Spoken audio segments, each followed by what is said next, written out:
AP CM Chandrababu నాయుడుకు నందమూరి కుటుంబంపై ఒక్కసారిగా ప్రేమ పుట్టుకొచ్చినట్లుంది. ఇప్పటికే నందమూరి కుటుంబంలోని వారికి పార్టీలో సముచిత స్థానం కల్పించిన చంద్రబాబు మరికొంతమందిని మరిచిపోయారు. ఇంకొంతమంది అయితే బాబుతో గొడవపడి వేరేగా వెళ్ళిపోయారు.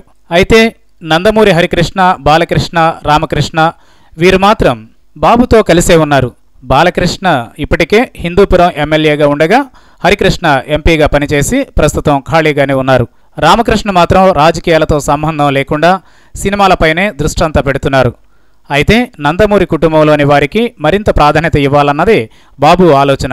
ఇప్పటికే తిరుమల తిరుపతి దేవస్థానం చైర్మన్ పదవిని ఎమ్మెల్యేలు, ఎంపీలు, ఎమ్మెల్సీలకు ఇవ్వనని చెప్పారు బాబు.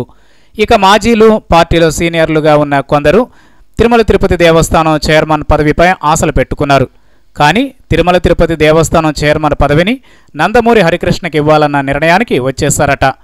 ప్రస్తుతం హరికృష్ణకు ఏ పదవి లేదు కాబట్టి 2 ఏళ్ల పాటు ఈ పదవిని హరికి ఇవ్వాలన్నది బాబు ఆలోచనగా ఉన్నట్లుగా చెప్పుకుంటున్నారు. ఈ విషయాన్ని హరికృష్ణకు స్వయంగా బాబు చెప్పారట. హరికృష్ణ మాత్రం మీ ఇష్టమని చెప్పారట. ఇదంతా నిన్నో మొన్నో జరిగింది కాదు, ఎన్టీఆర్ జయంతి రోజే ఇదంతా జరిగిందట. అప్పటి నుంచి ఇప్పటి వరకు నలుగుతూ వచ్చి ఈ విషయం కాస్త చివరకు బయటకు వచ్చింది. కానీ బోర్డు సభ్యులు ఎవరన్నది ఇంకా బాబు నిర్ణయించుకోలేదట.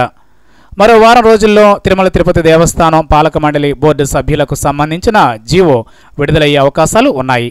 మొత్తం మీద నందమూరి హరికృష్ణకు శ్రీవారి సేవ చేసుకునే అవకాశం వస్తుందన్నమాట.